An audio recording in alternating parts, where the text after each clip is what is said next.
Hi friends, welcome back to my channel. ఈరోజు మీకు ఈ సీరియల్లో ఏం జరిగిందో తెలుసుకోవాలి అనుకుంటున్నారా? అయితే వెంటనే మనం సీరియల్లోకి వెళ్ళిపోదాం. ఇక ధీరజ్ని ఇంటికి తీసుకొచ్చిన తర్వాత ఇంట్లో అందరూ కూడా ధీరజ్ గురించి మాట్లాడుకుంటూ ఉంటారు. కానీ సాగర్ మాత్రం కోపంతో రగిలిపోతాడు. అదే వాడి స్థానంలో నేనుంటే నా కొడుకు ఎంత పెద్ద తప్పు చేశాడో, ఇట్లాంటి వాడికి శిక్ష పడాలి అంటూ ఇక నన్ను జైల్లోనే విడిచిపెట్టి వెళ్ళిపోతారు కదా అంటూ ఇక సాగర్ అయితే తన మనసులో ఉన్న బాధని అందరి ముందు బయటపెట్టి అక్కడి నుంచి వెళ్ళిపోతాడు. ఇక సాగర్ మాటలకి అందరూ కూడా బాధపడుతూ ఉంటే ధీరజ్ మాత్రం అమ్మా, వాడు ఇంకా ఎప్పటికి తెలుసుకుంటాడో, వాడి గురించి మీరేం పట్టించుకోకండి, వాడిలో నిదానంగా మార్పొస్తుంది అంటూ ఇక ధీరజ్ మాట్లాడుతూ పక్కన ఉన్న ప్రేమతో నాకు బాగా ఆకలిగా ఉంది, అలాగే నీ చేత్తో కాఫీ తాగాలని ఉంది అని చెప్పడంతో ఇక ప్రేమ అయితే ఇప్పుడే నీకు కాఫీ కలిపి తీసుకొస్తాను అంటూ ఇక ప్రేమ అయితే లోపలికైతే వెళ్తుంది. ఇదంతా ఇలా ఉండగా ఇక వల్లి అయితే భాగ్యం అలాగే ఆనందరావుతో మీకసలు బుద్ధుందా, మీరు వాళ్ళకి సహాయం చేయడమేంటి అని అంటుంటే ఇక వల్లి చూడమ్మడు, మేమేమి వాళ్ళకి సహాయం చేయాలని వెళ్ళలేదు, వాళ్ళకి ఎలా అయినా సరే చెడగొట్టాలని వెళ్ళాం, కానీ అనుకోకుండా వాళ్ళు ఆ దొంగోణ్ణి పట్టేసుకున్నారు, ధీరజ్ని బయటికి తీసుకొచ్చేశారు, మరి మేమేం చెయ్యాలి అంటూ ఇక భాగ్యమైతే వాళ్ళతో మాట్లాడుతుంటే ఇంకేం చేస్తారు, నోరు మూసుకొని ఉండండి, ఇక వాళ్ళు ధీరజ్ని బయటికి తీసుకొచ్చేశారు, ఆ తర్వాత వాళ్ళ టార్గెట్ మొత్తం నేనే, అసలు నేను నిజంగా కడుపుతో ఉన్నానా లేదా అని వాళ్ళ మనసులో బోలెడు ఆలోచనలున్నాయి, వాటన్నింటినీ ఇప్పుడు తెలుసుకోవడానికి సిద్ధంగా ఉంటారు అంటూ ఇక వల్లి మాట్లాడుతూ ఉంటే అక్కడే ఉన్న సుకన్య, అయ్ బాబాయ్ అట్లా మాట్లాడతావేంటి వల్లి, నేనున్నాను కదా, నీకు అట్లాంటి పరిస్థితి ఏమీ రాకుండా నేను చూసుకుంటాను కదా అంటూ ఇక అక్కడే ఉన్న సుకన్య అయితే వాళ్ళతో మాట్లాడుతూ ఉంటుంది. ఇక ఇది ఇలా ఉండగా ధీరజ్ అయితే ప్రేమ కోసం ఇంకా గదిలోకైతే వెళ్తాడు. ఇక ప్రేమ అయితే ధీరజ్ని చూసి ఏంట్రా, పోలీసులు బాగా బలంగా కొట్టారు కదా, నొప్పిగా ఉంది కదా అంటూ ఇక ప్రేమ అయితే ధీరజ్ దగ్గరికి రావడంతో ఇక ధీరజ్ ప్రేమని చాలా ఆప్యాయంగా దగ్గరికి తీసుకుంటాడు. ఎందుకే ఇదంతా చేసావు, నా మీద నీకు ఎందుకింత ప్రేమ అని అంటుంటే ఇక ప్రేమ అయితే ధీరజ్తో అదేం మాట్రా, నువ్వు నా భర్తవి, పైగా నా మెడలో తాళి కట్టావు, నిన్ను చూసుకునే బాధ్యత నాదే కదా, అయినా మా వాళ్ళ వల్ల నీకు ఇంత పెద్ద ప్రాబ్లం వచ్చిందని తెలిసిన తర్వాత మరి నిన్ను బయటకు తీసుకురావడానికి ఏదో ఒకటి చెయ్యాలి కదరా అంటూ ఇక ప్రేమ అయితే ధీరజ్తో మాట్లాడుతూ ఉంటే ఇక ధీరజ్ ప్రేమని దగ్గరగా తీసుకుని నిన్ను చూస్తుంటే నాకు చాలా సంతోషంగా ఉంది, అసలే మీ నాన్నతో ఇందాక చాలా పెద్ద ఛాలెంజే చేశాను, మనకి పుట్టబోయే పిల్లలకి ముడ్డి కడుగుతూ అలాగే వాళ్ళ మూతలు ముక్కులు తుడవాలని చెప్పాను, మరి దాని సంగతేంటి అంటూ ధీరజ్ అయితే ప్రేమతో మాట్లాడుతుంటే ఒక్కసారిగా ప్రేమ ఛీ పోరా, ఏంటా మాటలు, అసలు నిన్ను అంటూ ఇక ప్రేమ అయితే ధీరజ్ని కొట్టబోతుంటే ఒక్కసారిగా ధీరజ్ అబ్బా అక్కడ పోలీసులు కొట్టారే అని అంటుంటే ఏంటి పోలీసులు కొట్టారా అంటూ ఇక తను షర్ట్ తీసి చూడబోతుంటే ఏం కాదులే, నువ్వు నా కోసం చాలా కష్టపడ్డావు, నిన్ను చూస్తుంటే నాకు చాలా సంతోషంగా ఉంది అంటూ ఇక ధీరజ్ అయితే ప్రేమని దగ్గరికి తీసుకుని ముద్దు పెట్టుకోబోతుంటాడు. ఇంకా ఇది ఇలా ఉండగా నర్మద అయితే గదిలో తన పని చేసుకుంటూ ఉండగా ఇక సాగర్ అయితే అసలు నీకు బుద్ధి లేదా, ఎన్నిసార్లు చెప్పాలి, వాళ్ళతో మాట్లాడొద్దు, వాళ్ళతో తిరగద్దు అని, కానీ నువ్వెందుకు ధీరజ్ కోసం ప్రేమకి హెల్ప్ చేశావంటూ ఇక సాగర్ అయితే నర్మద మీద కోపంతో విరుచుకుపడుతుంటే ఒక్కసారిగా నర్మద, సాగర్ ఏం మాట్లాడుతున్నావు, అది మన ఫ్యామిలీనే, ఏదో మాట వచ్చినంత మాత్రాన వాళ్ళు మన వాళ్ళు కాకుండా పోతారా, అసలు నువ్వు ఏం మాట్లాడుతున్నావు ధీరజ్ అని అంటుంటే నేను మాట్లాడుతుంది నిజమే, వాళ్ళు మన కోసం పట్టించుకోనప్పుడు మరి వాళ్ళ కోసం మనం ఎందుకు పట్టించుకోవాలి, చూడు ఇంకొక్కసారి వాళ్ళ విషయాల్లో నువ్వు జోక్యం చేసుకోవద్దు, నేనెలా ఉంటున్నానో నువ్వు కూడా అలాగే ఉండు అంటూ ఇక సాగర్ మాట్లాడుతుంటే అక్కడే ఉన్న నర్మద అయితే చూడు సాగర్, నీకు వాళ్ళు అవసరం లేదేమో, కానీ నాకు అందరూ కావాలి, అందరూ మన వాళ్ళే, అయినా ధీరజ్ విషయంలో సహాయం చేసినందుకు నువ్వు నాతో ఇలా గొడవ పడతావని నేను కలలో కూడా ఊహించలేదు. ఒక్కసారి గుర్తు చేసుకో సాగర్, మనిద్దరి పెళ్లి చేసింది ధీరజే. ఇంట్లో వాళ్ళందర్నీ ఎదిరించి మరీ మనకి తోడుగా నిలబడింది ధీరజే. అది మర్చిపోయి నువ్విలా ఎలా మాట్లాడుతున్నావో నాకస్సలు అర్థం కావట్లేదు అని అంటుంటే, వాడు అప్పట్లా లేడు. వాళ్ళో చాలా మార్పొచ్చింది. తీసుకున్న డబ్బులకి వడ్డీ కట్టమని అడిగాడు. వాడి గురించి నువ్విలా కష్టపడ్డం నాకస్సలు ఇష్టం లేదు. అయిపోయిందేదో అయిపోయింది. ఇక నువ్వు ఆ ప్రేమ ధీరజ్లకి దూరంగా ఉండు అని మాట్లాడుతూ ఉంటే, రే సాగర్, వాళ్ళతో దూరంగా ఉండవలసిన అవసరం నీకుందేమో, నాకు మాత్రం లేదు. నాకు నచ్చినట్టుగా ఉంటాను అంటూ అక్కడి నుంచి నర్మదావైతే వెళ్ళిపోతుంది. ఇదంతా కూడా ఇక రామరాజు అయితే వింటాడు. ఇంతలో వేదవతి రామరాజుకి టీ అయితే తెచ్చిస్తుంది. ఇక రామరాజు నర్మదా ప్రేమాలు మాట్లాడుకున్న దాని గురించే ఆలోచిస్తూ ఉండగా ఇక వేదవతి అయితే, ఏంటండి రామరాజు గారు, మీరు దేని గురించో చాలా గాఢంగా ఆలోచిస్తున్నారు. చిన్న కొడుకు జైలు నుంచి వచ్చేశాడు. అలాగే ఇంట్లో ఎటువంటి సమస్య లేదు. మరి దేని గురించి ఆలోచిస్తున్నారు అని అంటుంటే, బుజ్జమ్మ, నిజంగా నర్మద చాలా మంచమ్మాయి. అందర్నీ అర్థం చేసుకుంటుంది. అలాగే మన ఇంటి సమస్య తన సమస్యగా తీసుకుంటుంది. నిజంగా అటువంటి కోడలు రావడం మన అదృష్టం కదూ అని అంటుంటే, ఇక వేదవతి అయితే, అవునండి, అవును, తను గవర్నమెంట్ ఉద్యోగం చేస్తున్నా సరే తనలో ఏమాత్రం గర్వం ఉండదు. పైగా అందర్నీ తన వాళ్ళనే అనుకుంటుంది. అందరూ తనతో కలిసి సంతోషంగా ఉండాలి అనుకుంటుంది. ఇంట్లో ఏ ఒక్కరికి సమస్య వచ్చినా, ఏ ఒక్కరికి కష్టం అనిపించినా అది తనకే వచ్చినట్టుగా బాధపడుతుంది అని ఇక వేదవతి మాట్లాడుతూ ఉంటే, ఇంకా రామరాజైతే నర్మదా అలా వేరుగా ఉండడం వల్ల ఎంతలా బాధపడుతుందో, నడిపోడు నర్మదని అర్థం చేసుకోకుండా మనతో మాట్లాడొద్దు అంటూ గట్టిగట్టిగా నర్మద మీద అరుస్తున్నాడు అని చెప్పడంతో, ఏవండి, వాడు ఎంతలా అరిచినా అది అరుపుల వరకే మిగులుతుంది. నర్మద ఆ విషయంలో అస్సలు ఒప్పుకోదు అని అంటుంటే, ఇక రామరాజు, అవును అవును వేదవతి, నర్మద ఎన్నటికీ ఒప్పుకోదు.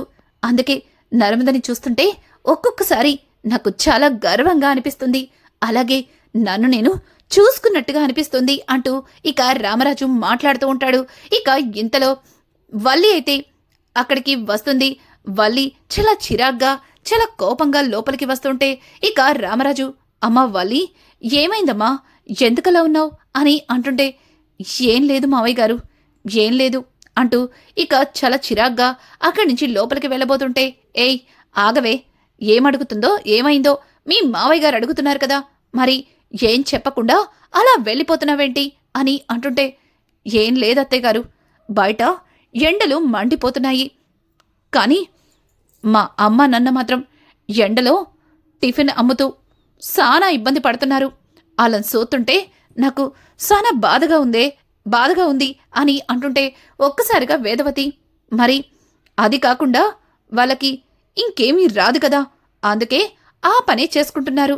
అయినా ఇన్నాళ్ళు లేంది కొత్తగా మీ అమ్మ నాన్నని అలా చూస్తుంటే నీకెందుకు ఇంత బాధగా అనిపిస్తుంది అంటుంటే, ఇక వల్లి అయితే, అది కాదత్తయ్య గారు, వాళ్ళు వయసు పెరుగుతుంది, ఉన్న కొద్దీ వాళ్ళ ఆరోగ్యాలు కూడా దెబ్బతింటున్నాయి.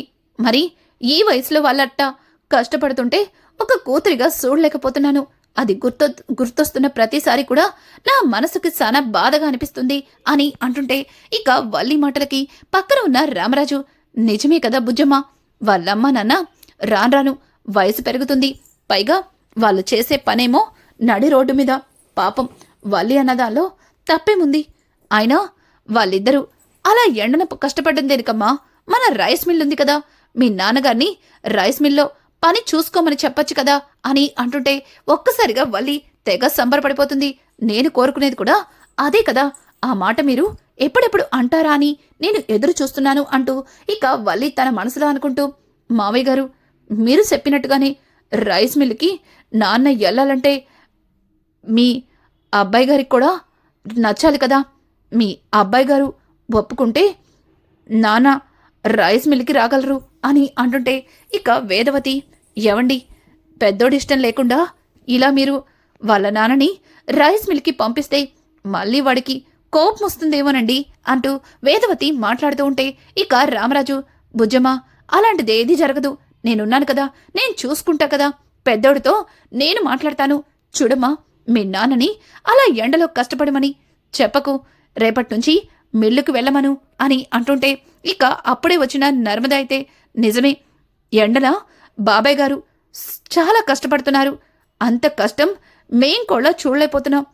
చూడక్క, రేపట్నుంచి మీ నాన్నగారిని మిల్లుకు రమ్మని చెప్పు, మావయ్య గారు చెప్పారని చెప్పు అంటూ నర్మద మాట్లాడుతూ ఉంటే, అయ్ బాబోయ్, ఈ సిరతపులి ఇప్పుడొచ్చిందేంటి, అయినా నేను అడిగిన మాటకి అడ్డుపుల్లో వేస్తుందేమో అనుకుంటే తను కూడా సమర్థిస్తుందేంటి అన్నట్టుగా వల్లి అయితే ఆశ్చర్యంగా ఇక నర్మద వైపు చూస్తుంది. ఇంకా నర్మద అయితే, అత్తయ్య, ఇంట్లో జరుగుతున్న గొడవల వల్ల వల్లి అక్కని ఈ మధ్యన అస్సలు పట్టించుకోవడమే మానేశాం. అందుకే వల్లి అక్క కోసం ఇక నుంచి నేను తనకి కావలసినవన్నీ దగ్గరుండి చూసుకోవాలి అనుకుంటున్నాను అని అంటుంటే ఇక అక్కడే ఉన్న వల్లి అయితే, అయ్ బాబోయ్, చూడు నర్మదా, నాకేం కావాలన్నా చూసుకోవడానికి మా సుక్కు ఉంది కదా, అయినా మీరిప్పుడు వేరు కాపురం ఉంటున్నారు, పైగా నడిపి మరిది గారికి ఇట్ట మా కోసం నువ్వు ఇవన్నీ చేస్తున్నట్టు తెలిస్తే ఆయనకి కోపం వస్తుంది, మళ్ళీ మీ ఇద్దరి మధ్యలో గొడవలు వస్తాయి, మాకు కూడా బాధ అనిపిస్తుంది అంటూ వల్లి మాట్లాడుతూ ఉంటే ఇక నర్మద, చూడక్క, నువ్వేం బాధపడనక్కర్లేదు, నేను సాగర్కి నచ్చ చెప్పుకోగలను, కానీ నువ్వు కడుపుతో ఉన్నావు, ఉత్త మనిషివి కూడా కాదు, మరి నీ గురించి కాస్త ఆలోచించాలి కదా, అత్తయ్య గారంటే ఇంట్లో వంట పని ఇంటి పని అంటూ అదే సరిపోతుంది, ఇక మావయ్య గారికి వీటి గురించి పెద్దగా తెలీదు, అయినా లేడీసే చూసుకోవాలి కదా, అందుకే ఇక నుంచి నిన్ను హాస్పిటల్కి తీసుకెళ్లే దగ్గర నుంచి నువ్వు తినే ఫుడ్డు, అలాగే నువ్వు తీసుకునే టాబ్లెట్స్ అన్నిట్లోనూ నేను ప్రేమ దగ్గరుండి చూసుకుంటాం అని చెప్పడంతో ఇక వల్లి అయితే, అయ్ బాబోయ్, ఇట్ట ఇరుక్కుపోయానేంటి అంటూ భయంతో ఎలా తప్పించుకోవాలో అర్థం కాక, అది కాదు నర్మదా, నీకెందుకు, నువ్వు ఆఫీస్కి వెళ్తావు, పైగా ఆఫీస్లో పనుల విషయంలో చాలా బిజీగా ఉంటావు, మరి నా గురించి ఆలోచించడం దేనికి అంటూ ఇక వల్లి మాట్లాడుతూ ఉంటే వల్లి మాటలకి అక్కడే వస్తున్న ప్రేమ, అక్క, వల్లి అక్క నీ గురించి చాలా బాధపడుతుంది, కానీ ఇంట్లో ఏ పని పాట లేకుండా నేను ఖాళీగానే ఉంటున్నాను కాబట్టి నేను వల్లి అక్కని దగ్గరుండి మరీ చూసుకుంటాను అంటూ ఇక ప్రేమ అయితే వల్లి పక్కన నుంచుని వల్లి భుజం మీద చేయి వేస్తుంది. ఒక్కసారిగా వల్లి, అయ్ బాబోయ్, వీళ్ళిద్దరికి ఇట్ట దొరికిపోయానేంటి అని ఇక తన మనసులో అనుకుంటుంది. ఇంకా రామరాజ్ అయితే, చూడమ్మా వల్లి, నర్మద ప్రేమ చెప్పింది నిజమే కదా, సుకన్య పెద్దగా చదువుకోలేదు, కానీ నర్మద బాగా చదివింది, తనకి బయట అన్ని విషయాలు తెలుసు, తను నిన్ను జాగ్రత్తగా చూసుకుంటారని చెప్తుంది కదా, ఇంకేంటమ్మా నీ భయం, నువ్వు భయపడినట్టుగానే పోనీ నడిపోడు నర్మద విషయంలో కోప్పడతాడు అనుకుంటే ప్రేమ నిన్ను జాగ్రత్తగా చూసుకుంటుందిలే అంటూ ఇక రామరాజు మాట్లాడుతూ ఉంటే దానికి అక్కడే ఉన్న వల్లి అయితే, అది కాదు మావయ్య గారు, మరేమోనండి అని అంటుంటే ఇక వేదవతి అయితే, ఏయ్, ఏంటే అన్నింటికి ఏదో ఒక మాట అడ్డుగా మాట్లాడతావు, అయినా నిన్ను చూసుకోవడానికి నర్మద ప్రేమ అంత తాపత్రయపడుతుంటే నువ్వు దానికి సంతోషించాలి గాని ఇలా తడబడతావేంటి, కంగారు పడతావేంటి, చూడు, నిన్ను ఇక నుంచి హాస్పిటల్కి తీసుకెళ్లే దగ్గర నుంచి నువ్వు తినే తిండి, అలాగే నువ్వు తీసుకునే టాబ్లెట్స్ అన్నీ కూడా ప్రేమ అలాగే నర్మదే చూసుకుంటారు, నువ్వింకేం మాట్లాడకు. చూడమ్మా నర్మదా, ఈరోజు సాయంత్రం వల్లిని హాస్పిటల్కి తీసుకెళ్తానని చెప్పావు కదా, మరి అపాయింట్మెంట్ తీసుకున్నావా అని అంటుంటే పక్కనే ఉన్న ఇక ప్రేమ అయితే, అయ్యో అత్త, నువ్వింకా సాయంత్రం దగ్గరే ఉన్నావా, ఇప్పుడు టైం 5 అయింది, ఇంకాసేపట్లో మనం హాస్పిటల్కి బయలుదేరాలి అని చెప్పడంతో ఒక్కసారిగా వల్లి, అయ్ బాబోయ్, వీళ్ళిద్దరికీ ఇట్ట ఇరుక్కుపోయానేంటి, ఇప్పుడు హాస్పిటల్ కంటున్నారు, కొంప తీసి వీళ్ళతో కలిసి నేను హాస్పిటల్కి వెళ్తే ఖచ్చితంగా అక్కడ నా కడుపు బడారం బయటపడిపోతుంది. ఇప్పుడు నేనేం చెయ్యాలి అంటూ వల్లి భయపడుతూ, అది కాదు, నేను మొన్ననే హాస్పిటల్కి వెళ్ళాను. మీరు ధీరస్ గొడవలో ఉండడం వల్ల నేను మీతో ఏం మాట్లాడలేకపోయాను అంటూ ఇక వల్లి తడబడుతూ ఉంటే అక్కడే ఉన్న నర్మద, అయ్యో వల్లి అక్క, మనం హాస్పిటల్కి అస్సలు వెళ్ళనక్కర్లేదు.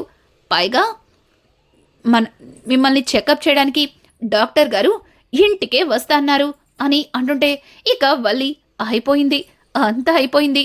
హాస్పిటల్కి వెళ్లకుండా ఉండడం కోసం ఏదో ఒకటి చేసి తప్పించుకోవాలి అనుకున్నాను. కానీ ఏకంగా డాక్టర్ని ఇంటికే రప్పిస్తా అంటున్నారు. అంటే ఇంట్లో అందరికీ ఒకేసారి నిజం తెలియాలని వీళ్ళిద్దరూ ప్లాన్ చేస్తున్నారు అంటూ వల్లి తన మనసులో భయపడుతుంటుంది. ఇక ప్రేమ అయితే, ఏంటక్క నువ్వు చెప్తుంది నిజమా అని అంటుంటే, అవును అవును ప్రేమ, నా ఫ్రెండు నిన్ననే ఫారెన్ నుంచి వచ్చింది. పైగా నన్ను కలవాలి అంటుంది. ఎలాగో తను డాక్టరే కదా, పైగా వల్లి అక్కను కూడా చూసినట్టు ఉంటుందని తనని నేరుగా ఇంటికే రమ్మన్నాను అని అంటుంటే ఇక వల్లి అయితే, ఇప్పుడు నేనేం చేయాలి అని ఆలోచిస్తూ ఇక ప్రేమ నర్మదల వైపు చూసి, చూడండి, ఫారెన్ డాక్టర్ అయినంత మాత్రాన కడుపుతో ఉన్న వాళ్ళని ఆవిడెందుకు చూస్తుంది? కడుపుతో ఉన్నవాళ్ళు వాళ్ళని చూసేది గైనకాలజిస్టులు కదా అని అంటుంటే ఇక నర్మద అయితే, అయ్యో వల్లి అక్క, నా ఫ్రెండ్ గైనకాలజిస్టే, పైగా తను ఫారిన్ డాక్టర్. తను నిన్ను చూసిందంటే నీ ఒంట్లో ఎటువంటి ప్రాబ్లం ఉన్నా ఇట్టే చెప్పేస్తుంది.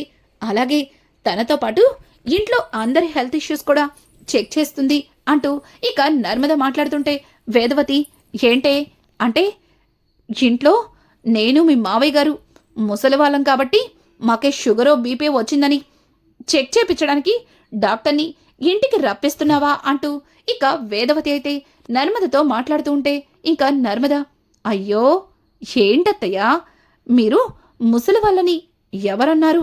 మీరు యంగ్ కదా, పైగా మిమ్మల్ని ఎవ్వరు కూడా గెలవలేరు. అయినా మీలాంటి వాళ్ళకి షుగర్లు బీపీలు ఎందుకొస్తాయి చెప్పండి అంటూ ఇక నర్మద అయితే వేదవతిని తెగ పొగడేస్తుంది. ఇక వేదవతి అయితే వల్లి నర్మదన్న మాటలకి ఇక తెగ సిగ్గుపడిపోతుంటే పక్క నుంచి ప్రేమ, అవునవును, అత్తయ్యకి ఏ షుగరు బీపీ ఏవీ రావు, వస్తే గిస్తే మావయ్య గారు అని అంటుంటే ఇక రామరాజ్ అయితే ప్రేమ వైపు చూస్తుంటే, మావయ్య గారికి కూడా రావు అంటూ ఇక ప్రేమ మాట్లాడుతుంది. ఇక అక్కడే ఉన్న వేదవతి, ఏయ్, మీరు దాన్ని కడుపుతో ఉంది కాబట్టి దాన్ని చూపించాలని డాక్టర్ని ఇంటికి పిలిచారు. మధ్యలో మా వయసుల గురించి మీకెందుకు అంటూ ఇంకా వేదవతి అయితే వాళ్ళిద్దరి మీద అరుస్తుంది. ఇక ఇంతలో నిజంగానే ఒక లేడీ డాక్టర్ అయితే ఇంటికైతే వస్తుంది. మాట్లాడుకోవడంతోనే ఆ డాక్టర్ ఇంటికి రావడంతో ప్రేమ, అక్క నువ్వు చెప్పినా నీ ఫ్రెండ్ తనేనా అంటూ ఇక ప్రేమ అడుగుతుంటే ఇంకా నర్మద అయితే, హాయ్ శ్వేత, నీకోసమే మాట్లాడుకుంటున్నాం, కానీ నువ్విలా సడన్ ఎంట్రీ ఇస్తావని అస్సలు ఆలోచించలేదు. ఎన్నాళ్ళైందే నిన్ను చూసి అంటూ ఇక నర్మద అయితే తనని హక్ చేసుకుంటుంది. అలాగే ఇంట్లో అందరినీ కూడా పరిచయం చేస్తుంది. ముఖ్యంగా వల్లి వైపు చూపించి, షీఈస్ ప్రెగ్నెంట్, నువ్వు తననే ఒకసారి చెకప్ చేయాలి అని చెప్పడంతో ఇక తనైతే వల్లితో మాట్లాడుతూ, మీకు పీరియడ్స్ ఎప్పుడు మిస్ అయ్యాయి, అలాగే మీరు ఎక్కడ చూయించుకుంటున్నారు, మీరు వేసుకునే మెడిసిన్స్ ఏంటి అంటూ ఇక ఆ డాక్టర్ అయితే వల్లికి గ్యాప్ ఇవ్వకుండా మాట్లాడుతుంది. ఇంకా వల్లి అయితే తన మాటల్ని అలా కళ్ళప్పగిస్తూ చూస్తూ ఉండిపోతుంది. ఇంకా అక్కడే ఉన్న వేదవతి అయితే, ఏయ్ ఏంటే అలా మొద్దులా చూస్తున్నావు, అడుగుతుందిగా అమ్మాయి, చెప్పు, వెళ్ళి నీ స్కానింగ్ రిపోర్ట్స్ అలాగే నువ్వు రెగ్యులర్గా చెకప్ చేసుకునే ఆ ఫైల్ పట్టుకురా అంటూ ఇక వేదవతి అయితే వల్లితో చెబుతూ ఉంటే, వల్లి ఎన్ని రోజులు వీళ్ళందరి దగ్గర నేను ఆడుతున్న నాటకాన్ని ఒక్కసారిగా బయటపడే రోజు వచ్చేసింది. ఇప్పుడు నేను కడుపుతో లేనని, నా కడుపులో బిడ్డ లేదని ఆ డాక్టర్ ఖచ్చితంగా చెప్పేస్తుంది. అలాగే నేను చూపించిన స్కానింగ్ రిపోర్ట్ ఒక అబద్ధమని, అలాగే నేను డైలీ చెకప్ చేసుకునే ఆ చెకప్ ఫైల్ మొత్తం ఒక ఫేకు అన్న నిజాన్ని తెలుసుకున్న తర్వాత ఇక ఈ ఇంట్లో నాకు స్థానం లేదు. ముఖ్యంగా నా బానన్ను వదిలేస్తాడు అంటూ ఇక వల్లి అయితే భయంతో గదిలోకి వెళ్ళి ఇంకా చాలా టెన్షన్ పడిపోతుంది. ఇక ఇంతలో సుక్కు అయితే డాన్స్ చేసుకుంటూ బయట నుంచి లోపలికైతే వస్తుంది. అక్కడ హడావుడంతా చూసిన తర్వాత సుకన్య ఇక వల్లి దగ్గరికెళ్ళి, వల్లి ఏంటే బయట అందరూ కూడా ఏదో మాట్లాడుకుంటున్నారు, అలాగే ఎవరో ఒక అమ్మాయి కొత్తగా వచ్చింది, చూస్తుంటే డాక్టర్లా కనిపిస్తుంది అని అంటుంటే, అవును అది నా చావుకి ముహూర్తం పెట్టడానికి వచ్చింది అని చెప్పడంతో ఒక్కసారిగా సుకన్య వల్లి వైపు చూస్తూ, ఏం మాట్లాడుతున్నావే, నీ చావుకి ఆ డాక్టర్ ముహూర్తం పెట్టడమేంటి అని అంటుంటే, ఎందుకంటే నేను కడుపుతో లేను కదా, నా కడుపులో బిడ్డ లేదని సంగతి చెప్తే ఇంట్లో అందరూ నన్ను చంపేస్తారు కదా, మరి అది నా చావు ముహూర్తమే కదా అంటూ ఇంకా వల్లి అయితే సుకన్యతో మాట్లాడడంతో ఒక్కసారిగా సుకన్య కూడా షాక్ అయిపోతుంది. ఇక రానున్న ఎపిసోడ్స్లో వల్లి ఆడుతున్న నాటకాన్ని నర్మదా ప్రేమ ఏ రకంగా బయట పెట్టబోతున్నారు, అలాగే ధీరస్ భద్రావతి సేనాపతులకి ఎలా బుద్ధి అనుకుంటున్నాడు. ఇలాంటి లేటెస్ట్ ఎపిసోడ్స్ మీకు మరిన్ని కావాలి అనుకుంటే మా ఛానల్ని సబ్స్క్రైబ్ చేయడం మాత్రం మర్చిపోకండి. Thanks for watching.